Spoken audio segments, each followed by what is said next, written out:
La véritable grandeur consiste à être capable de gouverner sa propre vie. Accepte ce qui est, laisse aller ce qui était, aie confiance en ce qui sera. Le bonheur de ta vie dépend de la qualité de tes pensées. Tu as pouvoir sur ton esprit, pas sur les événements extérieurs.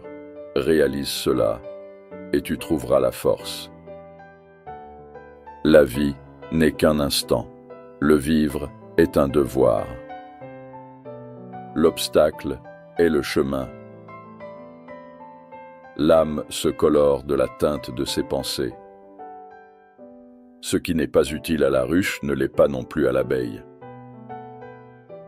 Ne perds pas de temps à discuter de ce qu'est un homme bon, sois-en un. Tout ce que nous entendons est une opinion, pas un fait. Tout ce que nous voyons est une perspective, pas la vérité. Celui qui agit avec trop d'impatience se précipite vers sa propre défaite. N'affronte jamais l'ennemi là où il est fort, mais là où il est vulnérable. La victoire appartient à celui qui attend le moment propice pour frapper. Si tu es faible, fais croire à l'ennemi que tu es fort. Si tu es fort, fais-le passer pour faible. Apprends à exploiter les points faibles de l'adversaire, même les plus subtils. La patience est la meilleure alliée du stratège, car elle lui permet de voir au-delà de l'immédiat. Avant de prendre une décision, évalue soigneusement toutes les options, y compris celles que tu n'aimes pas. Même le guerrier le plus fort est vulnérable face à un esprit habile. L'art de la guerre est de trouver un avantage là où l'ennemi ne s'y attend pas. La sagesse dans la guerre n'est pas d'écraser l'ennemi, mais de lui faire perdre l'envie de combattre. Celui qui ne connaît pas son ennemi ni lui-même échouera dans toutes ses batailles. Ne sous-estime jamais ton adversaire, même s'il te paraît faible. Ne fais pas confiance aux apparences, car elles peuvent te tromper. Celui qui connaît l'art de la guerre sait que la force n'est pas toujours dans le nombre. Le stratège sage écoute toujours les signes avant-coureurs du désordre chez l'ennemi. Un ennemi ignorant est plus dangereux qu'un ennemi puissant. Rends-toi impénétrable et invisible pour que l'ennemi ne puisse te prévoir. Une bataille gagnée n'est pas celle où tu as détruit ton ennemi, mais celle où tu as obtenu ce que tu voulais. Les meilleures victoires sont celles où l'ennemi se rend de lui-même. Un bon général anticipe les mouvements de l'ennemi avant même qu'il ne les ait envisagés. Sois flexible comme l'eau qui s'adapte aux contours de son environnement.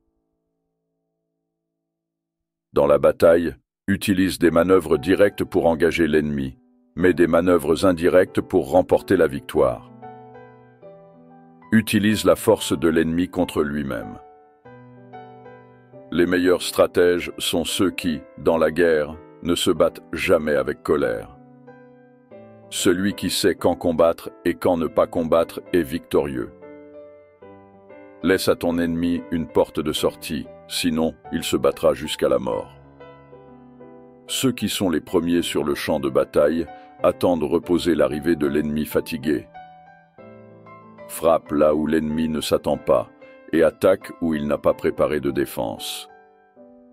La force réside dans l'unité, la victoire dans la stratégie. Ne poursuis jamais un ennemi désespéré, il est dangereux comme un animal acculé. Ce qui trouble les hommes, ce ne sont pas les choses, mais les jugements qu'ils portent sur ces choses. Ne demande pas que les événements arrivent comme tu veux, mais veuille les événements comme ils arrivent. Il n'appartient qu'à toi de contrôler tes pensées et non les événements extérieurs. La richesse n'est pas dans la possession, mais dans l'usage. La liberté est le droit de ne pas obéir à ses passions. Il est impossible pour un homme d'apprendre ce qu'il croit déjà savoir. N'attends pas que les événements arrivent comme tu le souhaites. Décide de vouloir ce qui arrive et tu seras heureux. Ce n'est pas la mort qui est effrayante, mais l'idée de la mort. Personne n'est libre s'il ne sait pas se maîtriser lui-même. L'homme n'est pas dérangé par les événements, mais par l'idée qu'il s'en fait.